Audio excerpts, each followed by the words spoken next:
Então, boa noite. Vamos lá. Hoje a gente vai conversar sobre orçamento do projeto.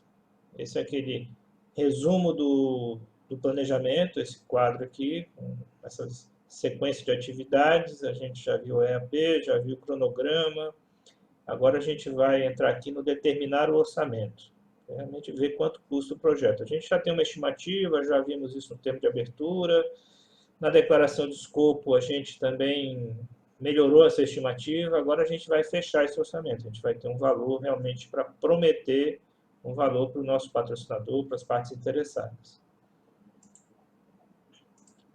Então, vamos falar aqui algumas situações críticas que a gente tem que levar em consideração agora, porque, como eu falei, a gente vai prometer um valor.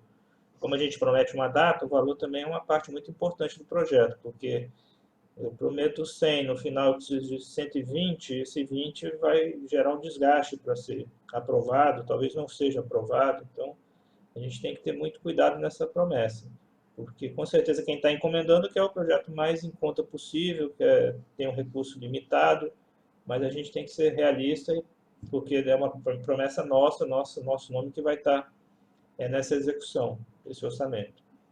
Então, o que é importante a gente nesse momento ter para ter uma segurança para ter um bom orçamento?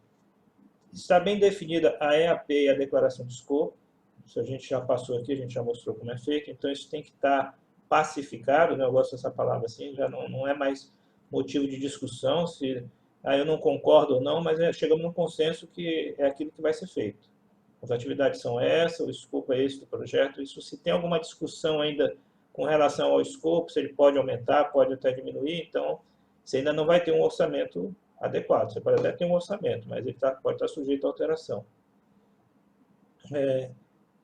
Eu tenho que evitar estimar o custo do projeto com base no valor desejado. Então, a pessoa quer, porque quer que seja 100 mil reais, porque é o valor que ela tem. De repente, ela só tem esse valor mesmo. E eu estou vendo que esse projeto está passando disso, mas como só tenho 100 mil, eu vou ter que ajustar esse valor. Isso não é uma boa técnica. A melhor técnica, a gente vai ver que é bottom-up, é você entender quanto custa as tarefas, quanto custa o planejamento de risco para poder propor um valor. Mas tem situações que não tem como evitar isso. Mas tentar evitar sair orçando por conta de um valor-chave que te dão. Tenta fundamentar o valor e aí depois se discute o que pode ser cortado.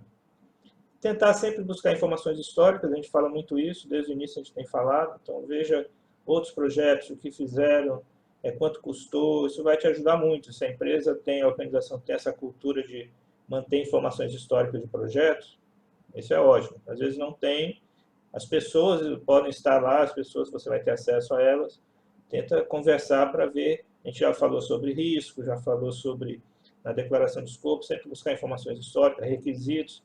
Agora vamos falar sobre custo, né? Pode ser que numa mesma reunião que eu fui conversar com alguém de um projeto anterior para falar de risco, né? A gente falou no encontro passado, nesse mesmo encontro eu posso falar de orçamento. Não vou marcar uma outra reunião, às vezes a pessoa não tem uma acessibilidade, não está sempre em Manaus, a gente não tem como ter acesso a ela a qualquer momento, então eu já aproveito a mesma reunião e trato duas, três coisas. Por isso que eu falo que aquele quadro que eu mostro ali, ele não precisa ser exatamente seguir aquela linha. Algumas coisas tem que ter, como eu falei aqui, é a declaração de escopo. Para ter um bom orçamento, ela tem que estar definida, mas eu posso estar vendo risco e vendo orçamento numa mesma reunião. Isso pode acontecer. Envolver toda a equipe e clientes e tentar sempre o consenso, né? Todo mundo tem que estar envolvido da equipe, participar, fazer brainstorm nessa hora, envolver sempre o cliente, porque ele que vai usar o produto, ele que vai financiar o produto, então tem que envolver ele. Levar em consideração também cultura de trabalho do cliente, normas de segurança, acordos sindicais vigentes, calendários religioso e festivo, regionalidade, são tudo aspectos que podem impactar no projeto como um todo e também no orçamento. Se eu tenho uma situação de um evento, por exemplo, que para a gente é bem característico, eu vou fazer um projeto em Parintins e vai ser no meses de maio e junho, e julho, por ali, nesses 3 meses. Então eu sei que nesse período eu não conheço Parintins, a gente ouve falar, todo voltado para um evento que tem uma uma abrangência nacional, né, reconhecido nacionalmente. É um grande carnaval lá de Parintins. Então, isso deve influenciar ali nas atividades das pessoas. Muita gente vai estar ocupada com esse evento, recurso vai estar escasso nesse momento, né? Vai ter situações lá, deve ter feriados, além do dia do evento, do Festival de Parintins, outras datas que eu não vou conseguir ter um desempenho que eu teria no dia normal. Então, é uma situação local, temporária, específica lá daquela região. Então, no orçamento, isso tudo a gente tem que analisar. Tá? Analisar e considerar o planejamento de outros processos, por exemplo, riscos, a gente vai ver que ele pode gerar custo. Eu posso ter uma resposta que seja prevenir um risco e vai custar comprar alguma coisa, contratar algum serviço, fazer um seguro, né, transferir o risco para uma outra parte. Tem o prêmio do seguro, você tem que pagar, então isso tudo é custo do projeto. Planejamento de comunicação, a gente ainda vai ver, mas ele pode precisar de uma campanha de comunicação e isso vai ter um custo envolvido. O cronograma do projeto pode estar a informação de que o prazo tem que ser encurtado, porque o evento tem a data certa, então isso pode fazer com que eu tenha que trabalhar com hora extra, trabalhar final de semana, isso vai gerar custo.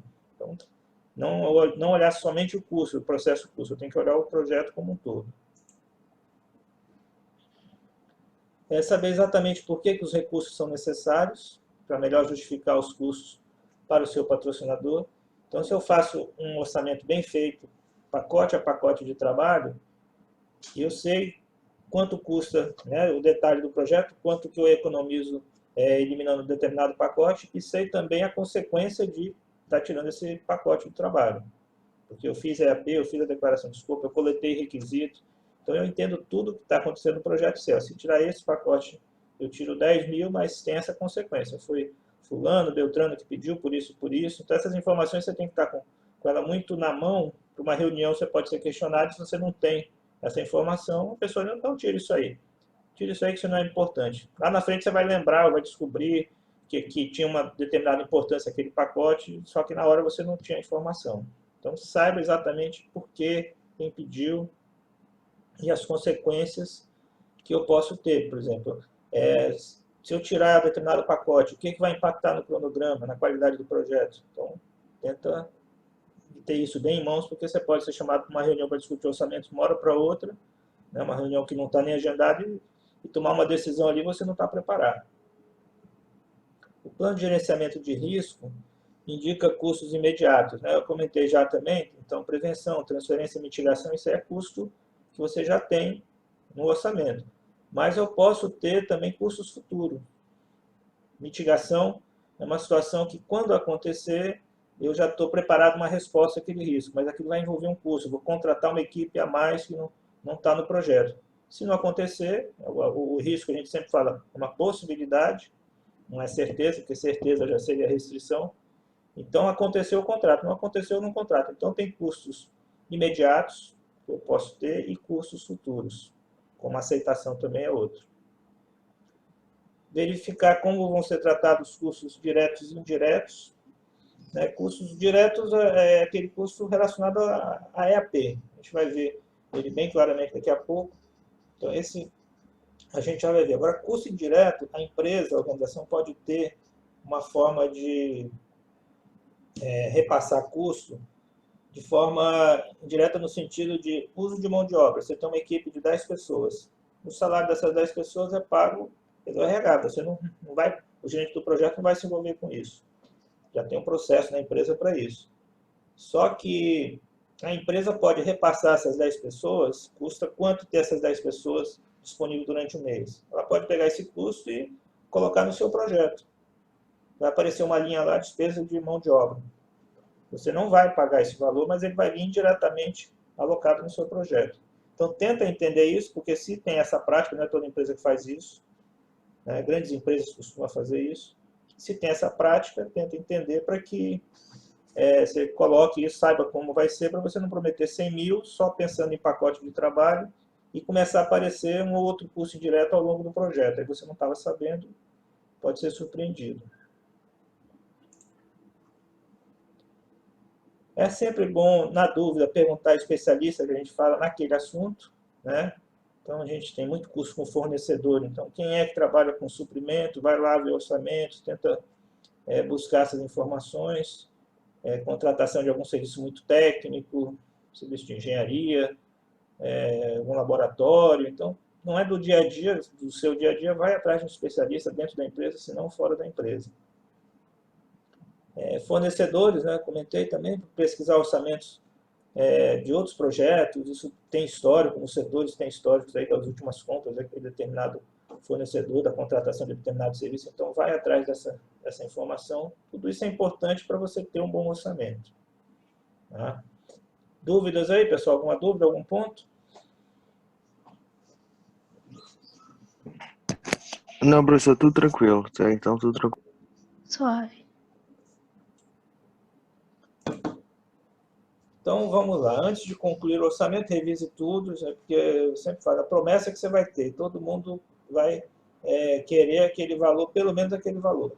Se é 100 mil que você prometer, ninguém vai querer pagar mais do que 100 mil. É igual, imagina a gente vai comprar qualquer coisa, você fecha um orçamento, se o cara, no final, te der um desconto que você não estava esperando, você vai agradecer, ótimo. Se ele quiser cobrar 1% a mais, você vai reclamar.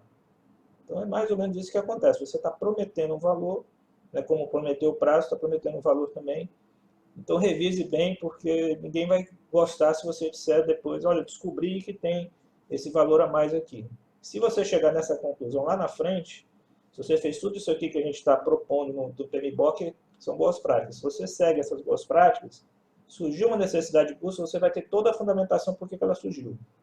Uma mudança no projeto, a pessoa queria uma coisa, agora está querendo outra, você tem registro do pedido anterior, você tem registro do que ela está querendo agora, aí é mais aceitável. O que não é aceitável é você esquecer um pacote, esquecer de consultar um fornecedor, esquecer de consultar um especialista e dar uma informação que você não conhecia profundamente, dar um valor sem consultar alguém que entenda daquilo, isso que não é aceitável. Pensa sempre assim, eu posso mexer em alguma coisa, eu posso reduzir, já tem na manga assim, isso aqui não é extremamente necessário. Isso aqui, se tirar, não tem uma parte interessada que vai reclamar, não vai atrapalhar a funcionalidade do produto. Então pense nisso, porque vai chegar uma hora que alguém pode, durante o projeto, corte em função de uma externalidade, uma crise, um problema que a empresa está passando, um projeto maior que ela quer fazer, ela vai precisar cortar a verba de alguns projetos. Então você já sabe do seu o que poderia ser reduzido sem grandes impactos. Então, tenta ter isso já previamente. Quais são os itens críticos? Tenta, como a gente tem o caminho crítico no cronograma, que não pode atrasar, eu tenho situações críticas no orçamento. Geralmente, aqueles itens de maior despesa, aquilo que é mais caro no projeto. Então, é um outro nível de criticidade, né? Não é tempo, é valor, mas também é importante você conhecer esses itens e acompanhar. Se a EAP, o diagrama de rede, eu ia acompanhar diariamente aquelas atividades do caminho crítico, no orçamento, esses itens mais caros, de maior dispêndio, eu tenho que dominar bem esse processo dele, acompanhar a cotação, acompanhar fechamento de contrato, para não fugir daquele valor, porque um item que está lá com 30% do orçamento do projeto, ele aumentou 10%, é um impacto. Um item que tem 1% do orçamento do projeto aumentou 10%, o impacto é muito menor. Então, se eu vou gastar energia nos dois, eu prefiro, então, no mais crítico. É óbvio isso, mas às vezes a gente se acumula de serviço e não presta atenção nessas priorizações.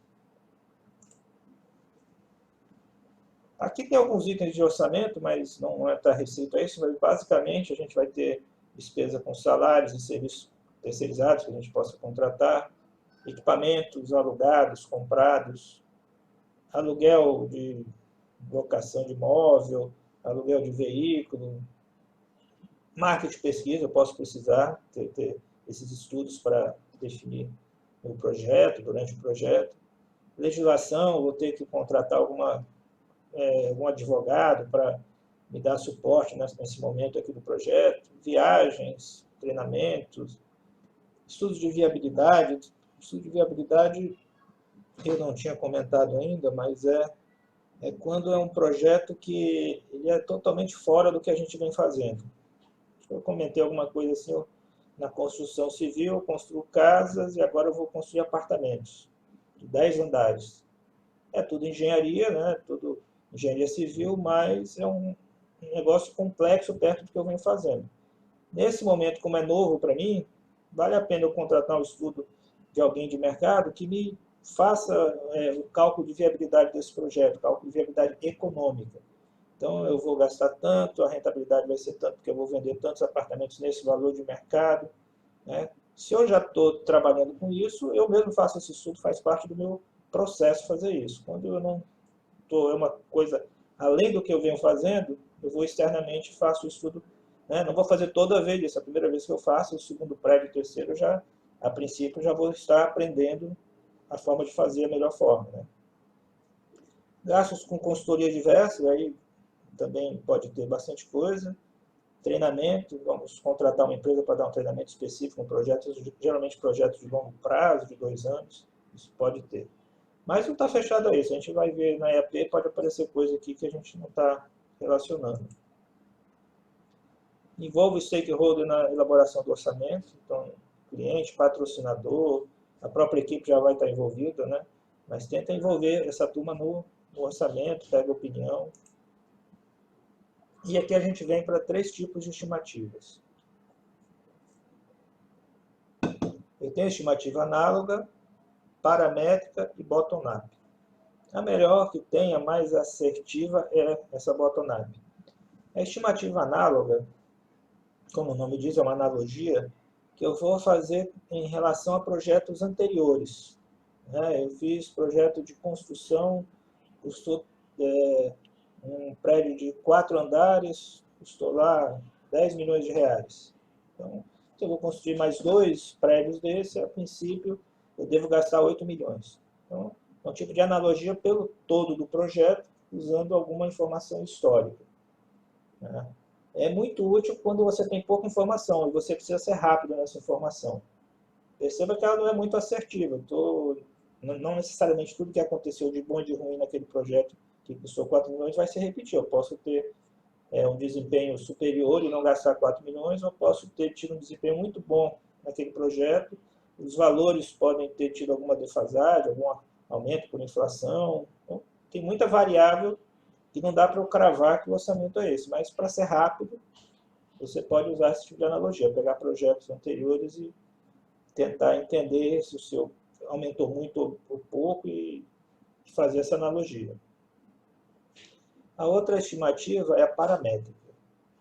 Aí, paramétrica é até um pouco parecida com a de cima, análoga, mas ela é sobre situações específicas, sobre atividade específica. Então, dentro do projeto, eu não consigo orçar quanto vai custar, vamos pensar a área de engenharia, metro quadrado de piso. Quanto custa um metro quadrado de piso? Eu sei que eu gasto para colocar um piso, eu pago de mão de obra R$30 e o piso custa R$100 o metro quadrado, eu pago 130. Porque eu tenho um projeto que foi feito, eu fiz 1.000 metros de piso e custou 130. Então, para o meu projeto atual, o piso eu vou fazer uma parametrização. Então, 1.000 metros eu gastei 130, aqui eu vou fazer 1.500 metros. Então, eu vou fazer a conta, a regra de 3 e vou dizer quanto vai custar esse meu piso, essa atividade específica. Então, a parametrização, ou a analogia, ela é do projeto como um todo. A paramétrica são atividades que eu posso comparar, mesmo em quantidades diferentes, mas eu faço a regra de 3 e descubro quanto vai custar nesse meu projeto. E a bottom-up, que é a mais completa. Eu vou pegar o custo de todos os pacotes de trabalho, toda atividade que é feita no projeto, e vou dizer quanto custa o projeto no final. Então, essa é a bottom-up que a gente vai explorar mais um pouco aqui. Esse aqui é um exemplo que a gente já conversou, projeto de conferência anual, computadores, folders e treinamento. E aí tem as entregas aqui do segundo e terceiro nível, os pacotes de trabalho estão aqui embaixo. Assinar contrato, organizar entrega, instalar cabos, instalar programa e aí por diante. Então, o que é que eu vou fazer nessa estimativa bottom-up? Eu vou olhar cada pacote de trabalho, com equipe, com patrocinador, com quem quer que seja, e vou tentar achar quanto custa esse pacote. Porque o que eu tenho que fazer é esse pacote de trabalho aqui, são esses pacotes. Isso é a minha atividade do projeto. Então, por exemplo, assinar contrato de locação, R$2.000. Organizar a entrega, não tem custo, porque vai ser pessoa da própria equipe que vai fazer. Não tem custo adicional. Instalar cabo de força não tem custo, vai ser também gente da própria equipe. Instalar programa eu vou gastar R$1.000 de licença. Então, cada pacote eu vou tendo fazendo essa análise. Projetar folder também da própria equipe, a impressão vai ser externa, numa gráfica, R$500. Preparar a mala direta e colar a etiqueta não tem despesa. Escrever conteúdo, que era outra atividade, vai ter alguém da equipe para fazer isso. Mas eu vou pagar R$1.000 de uma pessoa de fora para fazer essa revisão. Serviço, eu vou contratar esse serviço. Imprimir materiais, eu vou fazer na gráfica também R$1.000, são as apostilas. Vou gastar R$1.000 na gráfica. E a preparação do caderno vai ser pessoa da equipe, não tem custo. Esses que não têm custo aqui, podem ter aquele custo indireto que eu comentei. A pessoa vai estar trabalhando para mim. 5, 10 pessoas para organizar a entrega, instalar cabo. Se a empresa for repassar esse custo para mim por hora trabalhada, criar um histograma de mão de obra, eu vou ter que entender como ela cobra, quem são as pessoas, quantas pessoas ganham, né, para saber quanto que vai ser repassado, e achar o custo de mão de obra aqui. Como é que eu faria isso? Faria uma tabela à parte, um histograma, né, quantas pessoas trabalhando tantas horas, quanto por hora eu vou ter que remunerar essa pessoa. Não vou pagar indireto, eu não vou pagar essas pessoas diretamente. Tá? Ela vai receber conforme ela recebe o salário normalmente da empresa. Mas para efeito contábil, a empresa vai fazer dessa forma, eu tenho que saber quanto vai me custar. Então, isso é custo indireto. O direto é esse que está na EAP aqui, diretamente na EAP, esses custos que eu tenho que fazer realmente. Então, bottom-up, a gente vai olhar o custo direto da EAP. E aí, eu vou consolidando aqui. Adquirir computador é 1.000, 2.000, configurar computador 1.000 e assim por diante. E aqui eu vou consolidar também. Computador instalado, 3.000. Folder 500, treinamento preparado 2.000. O projeto custa 5.500. Então, esse é a estimativa bottom-up, saber pelos pacotes de trabalho quanto custa o projeto. Vamos falar de contingência, né? Eu tenho o orçamento lá, eu vi que a gente vai gastar 5.500, mas eu tenho que me preparar para alguma eventualidade. Não é um valor tão alto, mas eu tenho que ter alguma reserva para contingência. Então, pode surgir situações inesperadas. Pode, a gente já falou, o projeto tem mudança, tem riscos, né? Algumas coisas podem acontecer. Eu posso calcular com base no percentual do total de custos. Então, eu vou falar, geralmente percentual, vamos lá, 3%. Então, de todo o projeto, eu vou colocar 3%, 5% como contingência. O valor que eu vou ter liberado, se eu precisar gastar, já está liberado previamente, eu não preciso de aprovação. Tá? Ou também eu posso pegar um item crítico de alto valor, projeto, e olhar ele ali especificamente. Posso colocar uma contingência nele, um item importado, variação do dólar. Então, o dólar, a gente hoje está até, é difícil falar, mas vamos colocar 10% em cima daquele item crítico, porque o dólar pode aumentar 10% ao longo do projeto. Então, é uma contingência específica para itens específicos, por situações específicas. Ou um percentual menor, 3% para o projeto todo. Então, a vantagem disso é que quando eu precisar desse recurso, ele já vai estar disponível. Eu não posso usar muito isso, né? Ficar usando ele para qualquer coisa. Eu tenho que tentar prever ao máximo e deixar ele para situações inesperadas, como está dizendo aqui. Situações que eu não consegui prever. Usar muito pode gerar desgaste com partes interessadas. Se eu começar a colocar 10% de contingência no projeto todo, isso vai gerar desgaste. Isso aí pode até não ser aprovado esse projeto. É muita contingência. É um erro grande, né, de 10%. Então, posso ter problema. Não usar, eu também abri mão disso. Quando tiver um imprevisto, eu vou ter que... Assim, não é que eu não vou ter o dinheiro, eu vou ter, mas vou precisar de uma aprovação, de uma justificativa, de uma reunião, de um relatório do projeto para justificar, preencher formulário. Então, tudo isso vai me tomar tempo e a situação, às vezes, é imediata. Eu preciso do recurso na hora. Então, esse dinheiro é para isso. Um algo mais, é um trabalho que eu precisei fazer no final de semana e contratei mais pessoas ali porque teve um atraso no caminho crítico. Então, São situações ali pontuais que podem surgir, eu preciso resolver na hora. Se eu for fazer todo um procedimento formal para isso, o time passa e aí você não tem o benefício que você ia ter. Então, usar com moderação. É normal ter isso não tem nada demais, você vai colocar lá 3% sobre 100 mil, é 3 mil reais. No final você gastou 2 mil, devolve. Mas devolve não, você nem precisa estar com o dinheiro em mão, você não precisa sacar o dinheiro vai estar no caixa da empresa, vamos imaginar assim. Então você usa 2 mil, no final do projeto você faz o relatório, ó, de contingência nós tivemos essa despesa. Se gastou 3, justifica. Se precisa mais, aí cada empresa tem seu procedimento, né? Mas geralmente você vai ter que ter relatório, justificar, vai ter reunião, vão te ligar, vai ser um desgaste, mas também não é impossível. Mas é uma boa prática você ter essa reserva de contingência. Vamos só ver aqui essa EAP, um outro exemplo sobre custos, aquela do novo veículo. Então, os valores aqui que a gente achou por pacote de trabalho, né? Essa entrega aqui vai custar 380 mil, definição do modelo. Engenharia do produto, isso vai ser equipe própria, então não vai ter custo. Protótipo, eu vou gastar 700 mil, né? Teste, montagem do protótipo. Engenharia do processo, linha de montagem aqui vai ser o mais caro, eu vou gastar aqui nessa entrega 5.650.000. E o total do projeto, 6.730.000.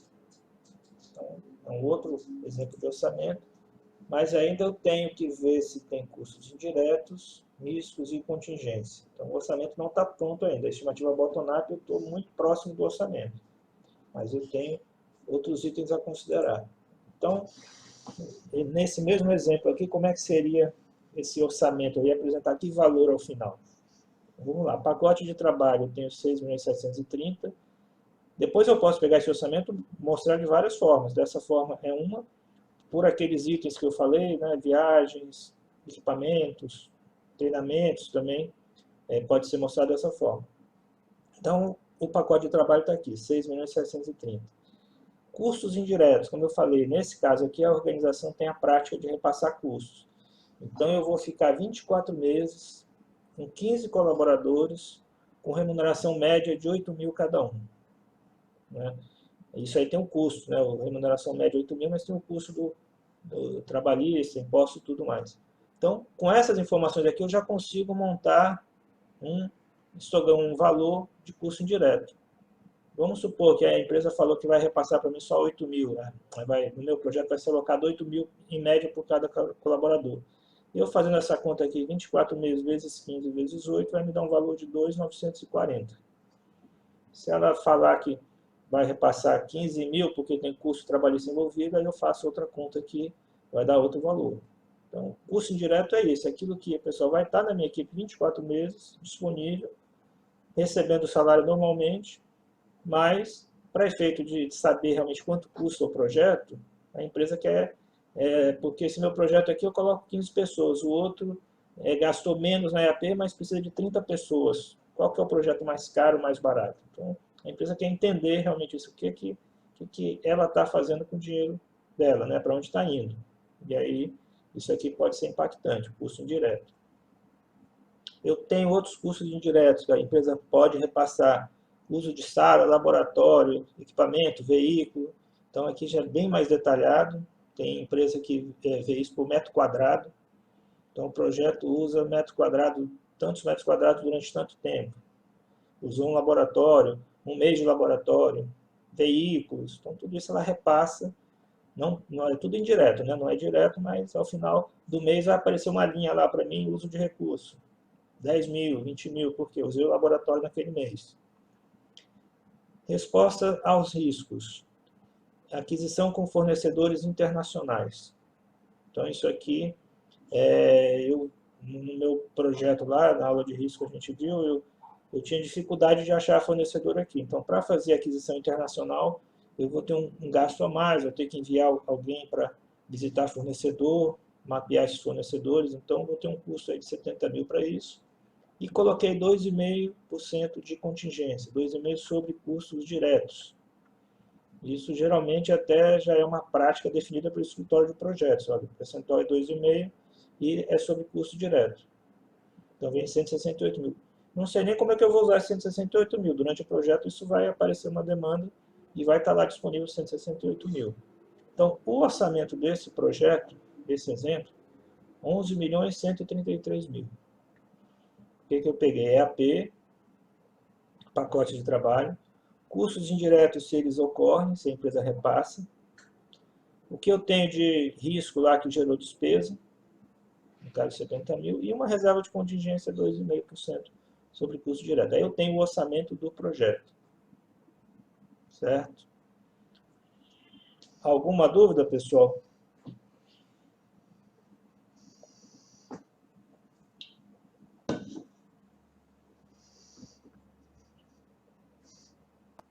Não, professor, tudo certo, professor.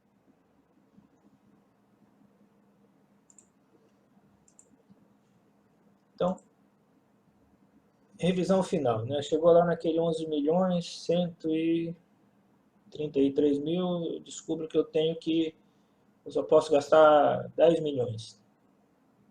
A pessoa, eu tento argumentar e não consigo, o orçamento é 10 milhões.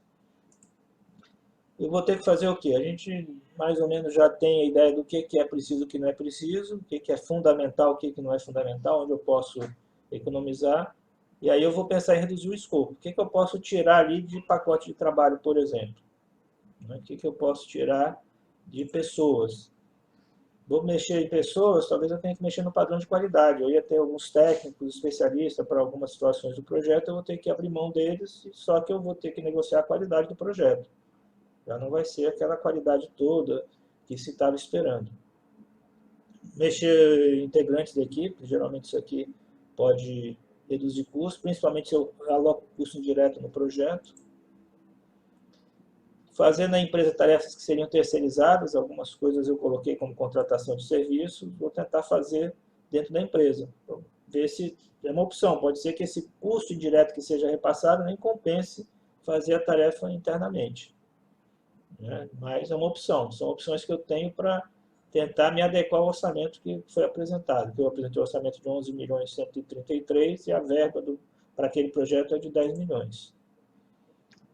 No final, eu tenho que revisar o orçamento quantas vezes for necessário para adequar o projeto e sempre essas dificuldades negociar com partes interessadas. Tem que envolver desde o início, eu falei lá no início, saber exatamente o que vai dar de impacto no projeto a retirada de determinado pacote, isso tem que estar bem claro.